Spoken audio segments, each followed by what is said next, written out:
ನಮಸ್ಕಾರ ಗಜಲ್ ಪ್ರಿಯರೇ. ನಾನು ಡಾಕ್ಟರ್ ಅರ್ಜುನ್ ಪಂಗಣ್ಣವರ್, ನಿವೃತ್ತ ಪ್ರಾಧ್ಯಾಪಕ ಗೋಕಾಕ.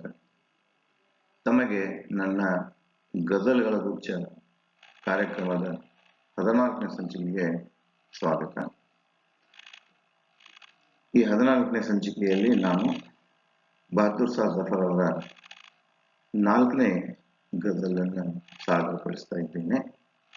ಎಂದಿನಂತೆ ಅದರ ಕನ್ನಡದ ರೂಪಾಂತರ ಮತ್ತು ನಾನೇ ಸ್ವಂತ ರಚಿಸಿದಂತಹ ಗಜಲನ್ನು ಈ ಒಂದು ಸಂಚಿಕೆಯಲ್ಲಿ ತಮ್ಮ ಮುಂದೆ ಸಾದರಪಡಿಸ್ತಾ ಇದ್ದೇನೆ.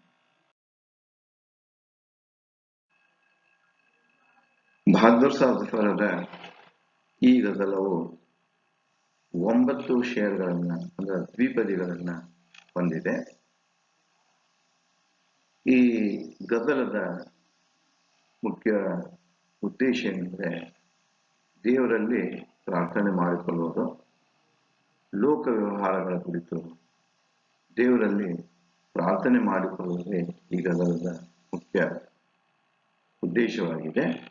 ಅದನ್ನೇ ಗಜಲದಲ್ಲಿ ಬಹದ್ದೂರ್ ಶಾ ಜಫರರು ಹೀಗೆ ಹೇಳ್ತಾರೆ. ಅರ್ಥಾತ್ ಆ ಗಜಲದ ಹಿನ್ನೆಲೆ ಹೀಗಿದೆ: ಲೋಕದ ವ್ಯವಹಾರಗಳು ಕೆಲವೊಂದು ಸಂದರ್ಭಗಳಲ್ಲಿ ಮನುಷ್ಯನನ್ನು ಜಿಗುಪ್ಸೆಗೆ ತಳ್ಳುವುದು. ಅಧಿಕಾರ, ಸಂಪತ್ತು, ಅಂತಸ್ತು, ಪ್ರೇಮ ಇತ್ಯಾದಿಗಳು ಬಂದಾಗ ಮನುಷ್ಯನ ಮನದ ಹರ್ಷಕ್ಕೆ ಮಿತಿಯೇ ಇರುವುದಿಲ್ಲ. ಆದರೆ ಅವು ಕೈ ಬಿಟ್ಟಾಗ ಮನುಷ್ಯನಲ್ಲಿ ಅನಾಥ ಪ್ರಜ್ಞೆ ಕಾಡುವುದು.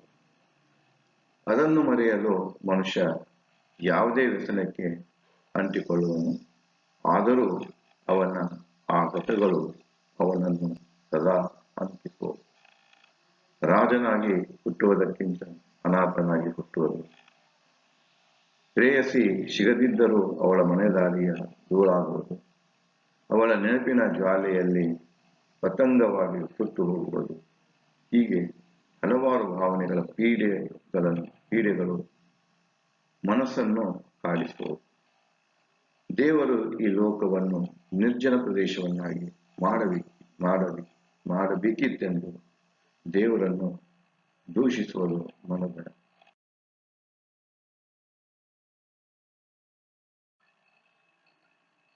ಗಜಲದ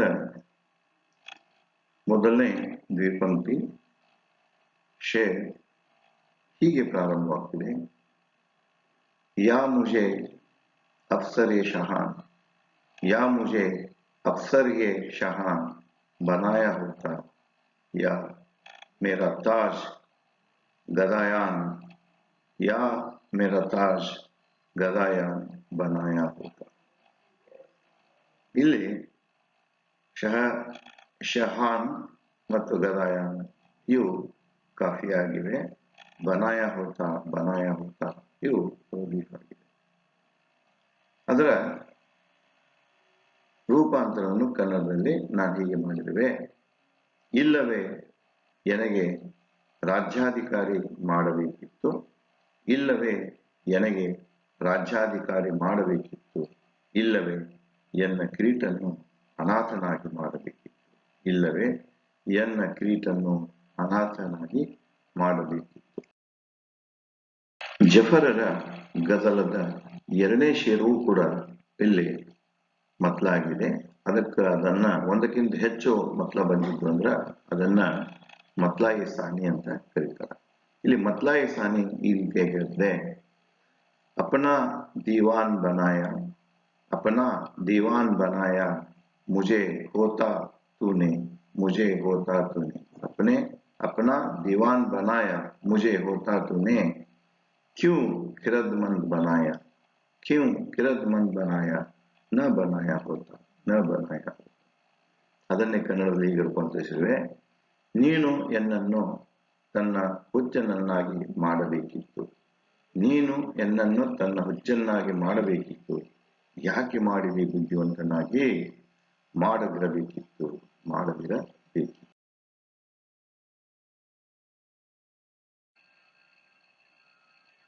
ಜಫರರ ಗಜಲದ 3ನೇ ಸೇರಿಗೆ ಇರುತ್ತದೆ: खाकसारी के लिए गरचे बनाया था मुझे, खाकसारी के लिए गरचे बनाया था मुझे। काश खाके काश खाके दर ए जानान दर ए जानान बनाया होता, काश ಶಾಕೆ ದರ್ ಎ ಜಾನನ್ ಬನಾಯ ಹೋತ. ಅದರ ಕನ್ನಡ ರೂಪಾಂತರ ಹೀಗೆ ಮಾಡಿದರೆ, ಕೃತಜ್ಞತೆ ಸಲುವಾಗಿಯೇ ಒಂದು ವೇಳೆ, ಕೃತಜ್ಞತೆ ಸಲುವಾಗಿಯೇ ಒಂದು ವೇಳೆ ನನ್ನನ್ನು ಮಾಡಿದ್ದರೆ ಬಹುಶಃ ಪ್ರೇಯಸಿಯ ಹೊಸ್ತಿಲ ಧೂಳವನ್ನಾಗಿ ಮಾಡಬೇಕಿತ್ತು.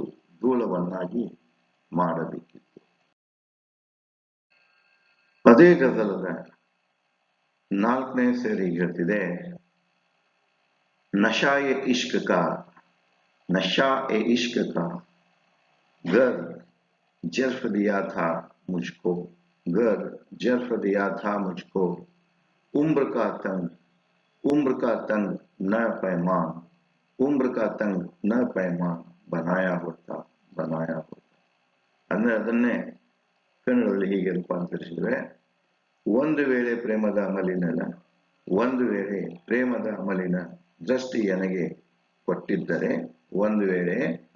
ಮಲಿನ ದೃಷ್ಟಿ ನನಗೆ ಕೊಟ್ಟಿದ್ದರೆ ಆಯುಷ್ಯದ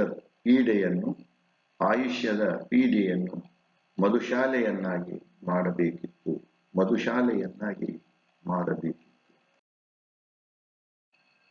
ಗಜಲದ 5ನೇ ಶೇರ್ ಹೀಗೆ ಹೇಳ್ತಿದೆ, दिल ए सदचाक बनाया तो भला से लेकिन जुल्फे मुश्किन का तेरे शान बनाया होता. ಅದನ್ನೇ ಕನ್ನಡದಲ್ಲಿ, ಒಳ್ಳೆಯದಕ್ಕಾಗಿ ಗಾಯದ ಹೃದಯವನ್ನು ಚೂರು ಚೂರು ಮಾಡಿದ್ದರೆ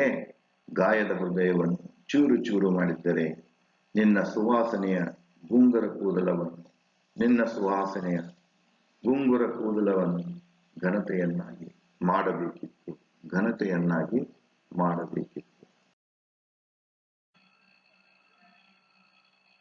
ಗಜಲದ 6ನೇ ಸೇರ್ ಹೀಗೆ ಹೇಳ್ತಿದೆ, सूफियों के जो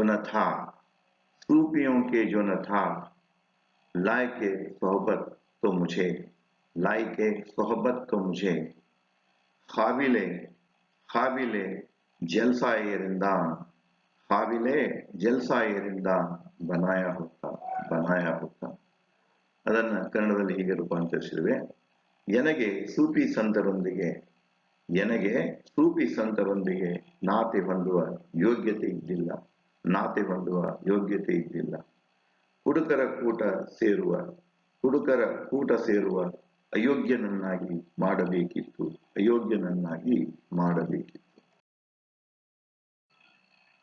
ಜಫರರ ಗಜಲದ 7ನೇ ಸೇರಿಗೆ ಹೇಳ್ತಾರೆ, ता जलना ही अगर दूरिए साकी से मुझे तो चरागे दर मैं खान बनाया होता. ಅದರ ಕನ್ನಡ ರೂಪಾಂತರ ಹೀಗೆ ಮಾಡಿದ್ರೆ, ನನಗೆ ಸಖಿಯ ವಿರಹದ ಜ್ವಾಲೆಯಲ್ಲಿ ಸುಟ್ಟುಕೊಳ್ಳುವುದೇ ಇದ್ದರೆ ಸರಾಯಿ ಅಂಗಡಿ ದ್ವಾರದ ದೀಪವನ್ನಾಗಿ ಮಾಡಬೇಕಿತ್ತು.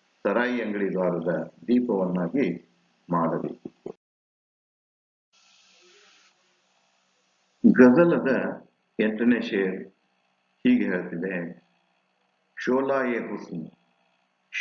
हुस्न चमन में न दिखाया उसने. शोला-ए हुस्न चमन में न दिखाया उसने, वरना बुलबुल को भी परवान बनाया होता.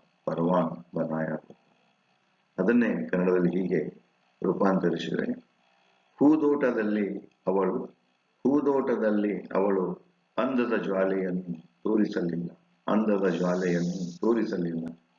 ಹಾಗಾಗಿದ್ದರೆ ಕೋಗಿಲೆಗೂ ದೀಪದ ಹೊಳವಾಗಿ, ಕೋಗಿಲೆಗೂ ದೀಪದ ಹೊಳವಾಗಿ ಮಾಡಬೇಕಿತ್ತು.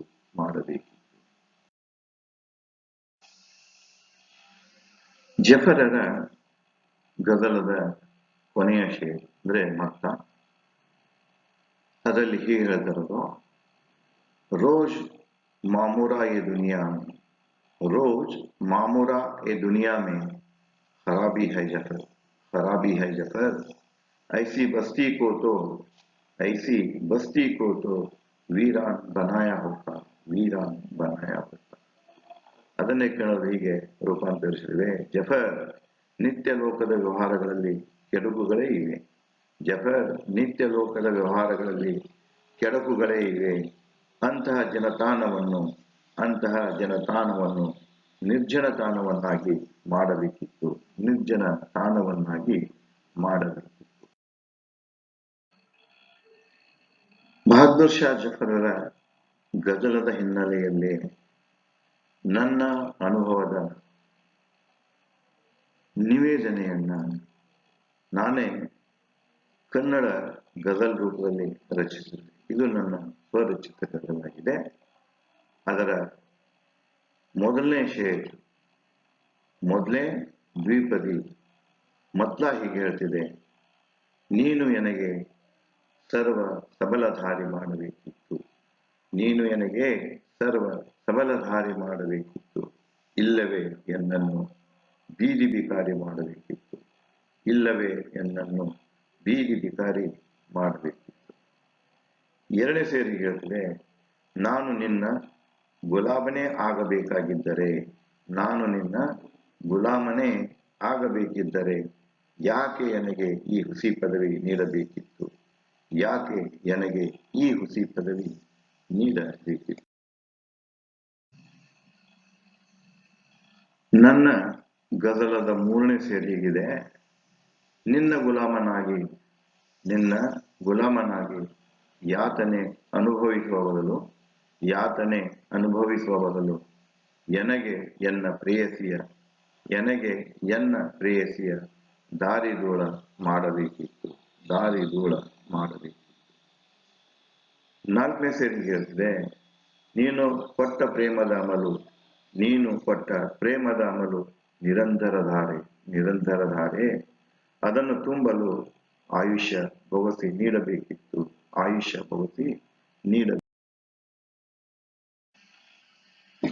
ನನ್ನ ಗಜಲದ ಐದನೇ ಶೇರಿಗೆ ಹೇಳ್ತಿದೆ, ನೋವಿನಿಂದ ಮನ ಒಡೆದು ಚೂರುಗಳಾಗಿ ಚದುರಿದಾಗ ನಿನ್ನ ಮೃದು ಕೂದಲಗಳ ಬೀಗದಲ್ಲಿ ಬಂಧಿಸಿ ಇಡಬೇಕಾಗಿತ್ತು. ಆರನೇ ಶೇರಿಗೆ ಹೇಳ್ತಿದೆ, ತ್ಯಾಗಿಗಳ ಜೊತೆ ಸೇರುವ ಯೋಗ್ಯತೆ ನನ್ನಲ್ಲಿ ಇಲ್ಲದಾಗ ಭ್ರಮಿತ ಭೋಗಿಗಳ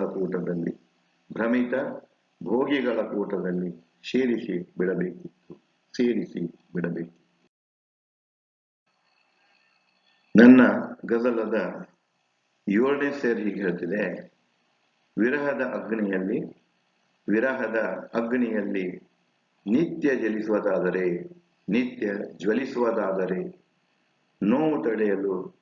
ನೋವು ತಡೆಯಲು ಸೆರೆ ವ್ಯಸನಿಯಾಗಿ ಮಾಡಬೇಕಿತ್ತು. ಎಂಟನೇ ಸೇರಿಗೆ ಹೇಳ್ತಿದೆ, ನಿನ್ನ ಅಂದದ ಅಗ್ನಿ ಆವರಿಸಿತು ಎನ್ನ ಹೃದಯ ತೋಟ, ಅದು ನಂದುವ ಮುನ್ನ ಎನ್ನ ನಂದಿಸಿ ಬಿಡಬೇಕಿತ್ತು. ಗಜಲದ ಕೊನೆಯ ಶೇರ್ ಮುಕ್ತ ಹೀಗೆ ಹೇಳ್ತಿದೆ, ಅರ್ಜುನ ಈ ಜಗತ್ತು ದ್ವೇಷ ಮೋಸ ಕೆಡುಕುಗಳಿಂದ ತುಂಬಿದೆ. ಅಂತಹ ಅಮಾನವೀಯರ ಮಧ್ಯೆ ಹುಚ್ಚನಾಗಿರಬೇಕು. ಹುಚ್ಚನಾಗಿ ಇರಬೇಕಿತ್ತು.